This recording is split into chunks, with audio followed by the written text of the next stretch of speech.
के अनुसार प्रदेश में 1 और 2 दिसंबर से शीतलहर चलना शुरू हो जाएगी। आगरा, अलीगढ़, कानपुर, मेरठ, लखनऊ, वाराणसी और बुलंदशहर समेत उत्तरी पूर्वी इलाकों में हल्की बारिश होने की संभावना है। इसके साथ ही मौसम विभाग ने दिसंबर के पहले सप्ताह में बारिश की संभावना जताई है। रविवार को यूपी के अलीगढ़ का तापमान मैक्सिमम 25.4 और मिनिमम 13.4 डिग्री सेल्सियस रहेगा। कहीं आपको ये तो नहीं लगने लगा था ना कि हम मौसम की जानकारी हासिल कर रहे हैं? यकीनन। सोचिए, ये अनुमान और ये जानकारी हम तक कैसे पहुंचती है? कैसे हम पहले ही मौसम का हालचाल जान पा रहे हैं?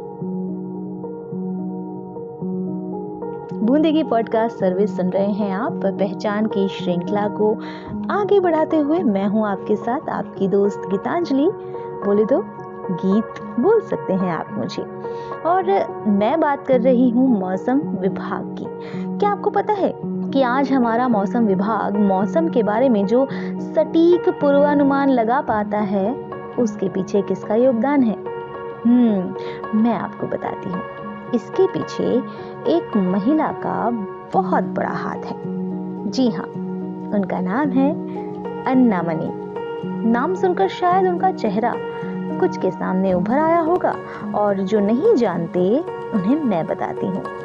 आज से लगभग 100 बरस पहले जन्मी अन्ना मनी जी भारत की शुरुआती महिला वैज्ञानिकों में से एक थीं। अन्ना मनी जी का जन्म 23 अगस्त 1918 को त्रावणकोर में हुआ था। उनके पिता एक सिविल इंजीनियर थे, साथ ही इलायची के कई बागानों के मालिक भी थे। मनी को बचपन से ही पढ़ने का बहुत शौक था। जब मनी की हम उम्र लड़कियां गहने पहनने और सजने संवरने के सपने देखती थी, मनी उस समय एनसाइक्लोपीडिया ब्रिटेनिका के सपने देखती थी।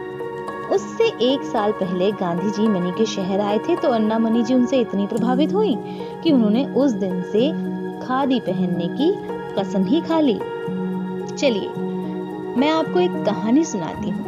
कहानी मतलब उन्हीं के जीवन का एक छोटा सा वृतांत।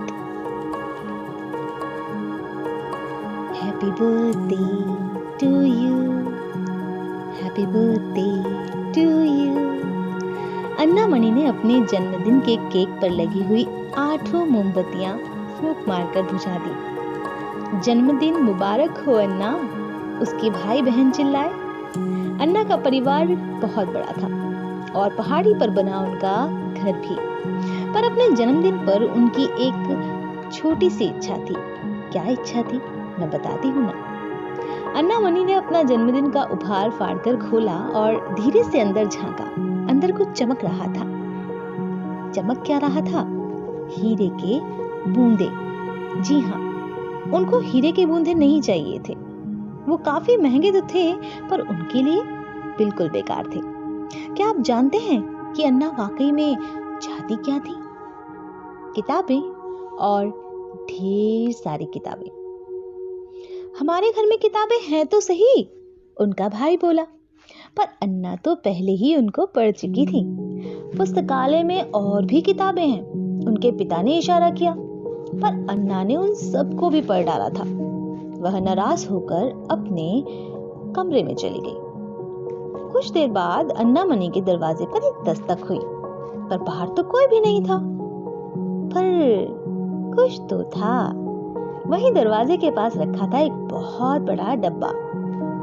अच्छा होगा अगर इसमें और गहने ना हो, उसने जोर से कहा। डब्बे में गहने नहीं थे, उसमें था एकदम नया विश्वकोश संग्रह। इतनी सारी किताबें! आहा! अन्ना भागती हुई बाहर गई और सभी घर वालों को गले लगा लिया। कुछ सालों बाद बहुत सारी किताबें पढ़ने के पश्चात अन्ना को एक प्रसिद्ध वैज्ञानिक की प्रयोगशाला में नौकरी मिल गई। मुझे यहाँ क्या करना होगा? अन्ना ने पूछा। वैज्ञानिक ने एक डब्बे की तरफ इशारा किया। क्या आप बता सकते हैं कि उस डब्बे में क्या मिला? हीरे। ओहो, अन्ना ने कहा। पर इस बार हीरों को पहनना नहीं था, वो परीक्षण के लिए थे। वैज्ञानिक चाहता था कि अन्ना मणि उस चीज को खोज निकाले जो हीरों को उनकी चमक देती है। तो अन्ना ने हीरो के बारे में ज्यादा जानकारी प्राप्त करने के लिए उससे संबंधित किताबें पढ़ना शुरू कर दिया। जी हाँ, किताबें और ढेर सारी किताबें। वैज्ञानिक होना उनके लिए सर्वोत्तम कार्य था। वो कुछ भी पढ़ सकती थी, जो भी उनकी इच्छा हो। अन्ना ने उन सभी चीजों के बारे में पढ़ा जो चमकती हैं, और हीरो से ज्यादा क्या चमकता है? सूरज। तो अन्ना ने सूरज से संबंधित किताबें पढ़ी। सूर्य की किरणें और मौसम। किताबें और ढेर सारी किताबें। अन्ना ने हजारों प्रयोग किए। उसने बहुत सारे ऐसे उपकरण बनाए जिनसे हम किसी भी जगह के मौसम की जानकारी प्राप्त कर सकते हैं। मुंबई में कितनी गर्मी है, अन्ना ने उसे नापने का एक उपकरण बनाया। चेन्नई में कितनी हवा चल रही है, अन्ना ने इसके लिए भी एक उपकरण बनाया। उसके सबसे खास उपकरण को बनाने में बहुत महीने लगे। ये एक खास तरीके का गुब्बारा है जिसे ओजोन सॉन्ड कहते हैं। इस गुब्बारे से एक छोटा सा यंत्र जुड़ा होता है जो हवा में पाई जाने वाली ओजोन गैस को नापता है। यह गुब्बारा काफी ऊंचाई तक उड़ सकता है। वो देखो, वो उड़ रहा है अन्ना मणि का ओजोन सॉन्ड। जरा अनुमान लगाइए कि अन्ना मणि ने कुल मिलाकर कितने उपकरण बनाए। मैं बताती हूँ, करीबन 100 मौसमी उपकरण। उसका अपना एक संयंत्र भी था जिसमें ये सारे उपकरण बनाए गए।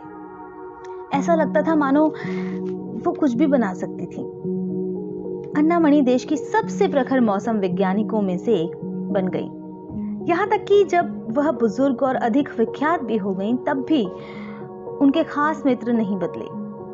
उसके असली दोस्त वही रहे, किताबें और ढेर सारी किताबें। कला अनुसार अन्ना मणि जी का जीवन परिचय मैं आपको थोड़ा सा और बताना चाहती हूँ। 23 अगस्त 1918 में अन्ना मणि जी का जन्म पीरमेडु, केरल में हुआ। 1940 में उन्हें बेंगलुरु स्थित सीवी रमन की प्रयोगशाला में कार्य करने हेतु छात्रवृत्ति मिली। 1945 में वे मौसम विज्ञान की पढ़ाई करने इंग्लैंड चली गईं और 1948 में वो वापस भारतीय मौसम विभाग पुणे से जुड़ गई और 1962 में वे ओजोन सॉन्ड परियोजना पर अपना कार्य आरंभ करती हैं और 1976 में वो भारतीय मौसम विभाग में उप महानिदेशक के पद में सेवामुक्त हुई। 1980 के दशक में अन्ना ने उपकरण बनाने की अपनी स्वयं की कंपनी शुरू की और 16 अगस्त 2001 में केरल में अन्ना मणि जी का देहांत हो गया। चलिए, मैं आपसे एक सवाल पूछती हूँ। फर्ज कीजिए कि अगर आप एक वैज्ञानिक बन जाएं, तो आप किस विषय का अध्ययन करना चाहेंगे? बताइएगा जरूर। या फिर आपने भी ऐसी कोई अलग पहचान बनाई हो, या आपको लोग आपके नाम से, आपके काम से पहचानते हो, तो वो भी हमसे साझा कीजिए। हमारे साथ हमारी ईमेल आईडी पर मेल करके हमें बहुत खुशी होगी, क्योंकि कहते हैं जब तक हमें हमारी कमियां ना पता लगें, तब तक हम अपने अंदर निखार नहीं ला सकते। तो हमें आपके मेल्स का इंतजार हमेशा रहता है। पहचान का सिलसिला यूं ही जारी रहेगा। सुनते रहिए हमारी बूंदेगी पॉडकास्ट सर्विस। फिलहाल के लिए गीतांजलि आपसे इजाजत चाहती है। फिर मिलेंगे एक नए एपिसोड के साथ। हर दिन कुछ नया जानने के लिए जुड़े रहिए बूंदेगी पॉडकास्ट सर्विस के साथ। तब तक के लिए नमस्कार।